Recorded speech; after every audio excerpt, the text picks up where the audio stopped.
In this lesson, we're going to continue talking about the flowering plants from chapter 30, and specifically what happens once the seed reaches maturity and starts going through the process of germination.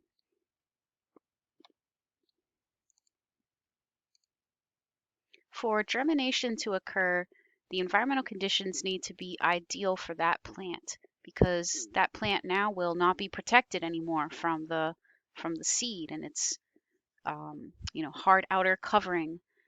So that there are triggers that communicate between the environment and the seed to indicate to the plant that it's time to germinate and that those conditions will be optimal for its growth. For example, in the desert, some seeds of many plants will only germinate after heavy rainfall because plants, of course, need water as well as light and carbon dioxide, which is readily available. That's not usually the limiting factor, but for sure, water can be a limiting factor for plants.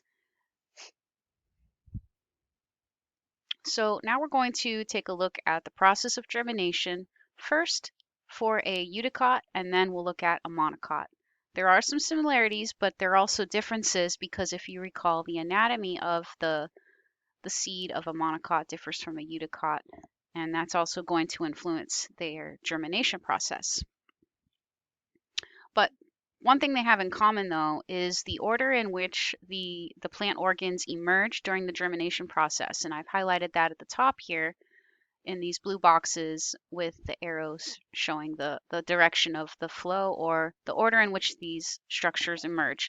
So first would be the root, then the shoot, and then the leaves. But let's look a little more specifically at that process because, of course, you see the names of some terms that you might recognize from our previous lesson when we learned about the embryogenesis and how seeds became mature in a monocot and a eudicot. So first, let's start with the seed shown at the bottom left. This is a common garden bean, one of our common eudicots that we use when we learn about this process is the common garden bean. So first notice that we have the seed and it's mature, although we're not looking at the inside. It has all the structures of a mature seed for a eudicot. And the first thing that happens that indicates germination has begun is the radicle emerges from the seed. The radicle, if you recall, is the embryonic root, the first structure that comes through and establishes that root system. The cells in the radicle actually are gravitropic, positively gravitropic. They're going to actually go towards gravity down into the soil. And as that happens, and they also extend and get longer. So as that radicle gets longer, when the root structures are developed, the early root structures on the radicle, then the lengthening here causes there to be this hook structure. That's the hypocotyl. You might recall that from our previous lesson as well, as it was a structure seen in the mature garden bean seed. Well, here it comes out of the seed as well, and it is connected to the radicle and the rest of the seed that's still within the seed coat.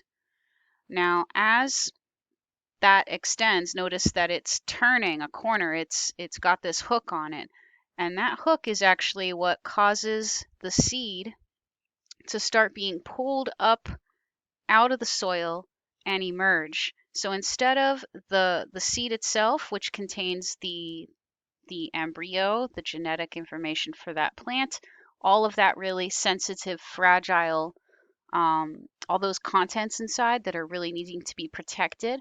Notice that the seed coat is starting to kind of break down, and the cotyledons, which are the seed leaves, their purpose is to protect the seed. They're not really true leaves, they're just embryonic leaves.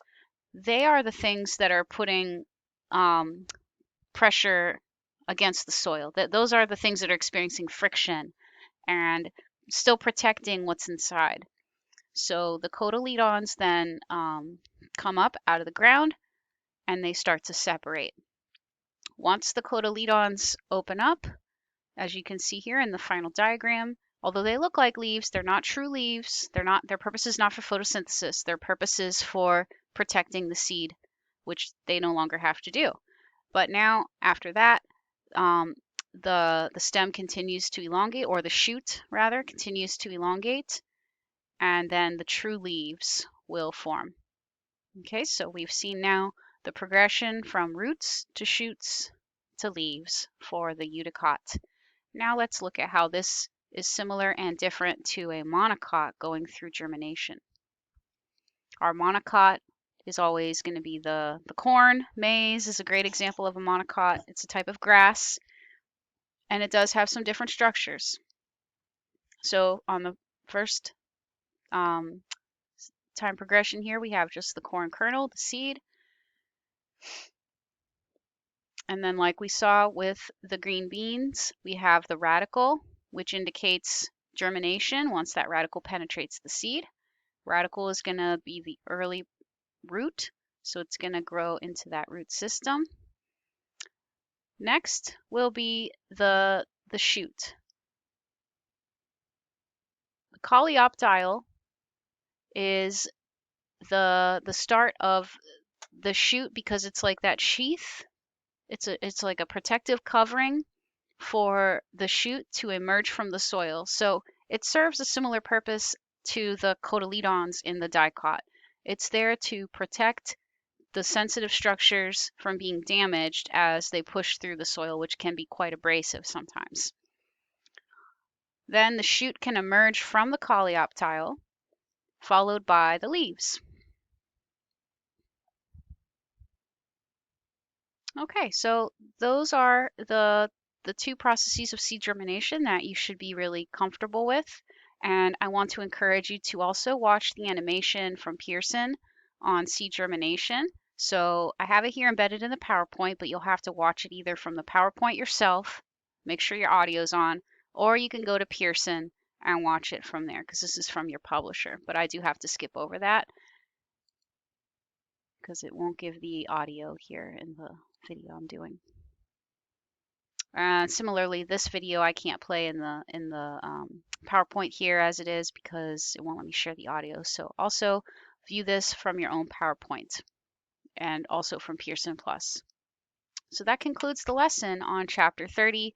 We learned about in the videos, the first video was the seed maturation process, the seed development process, and now how that seed germinates into a plant.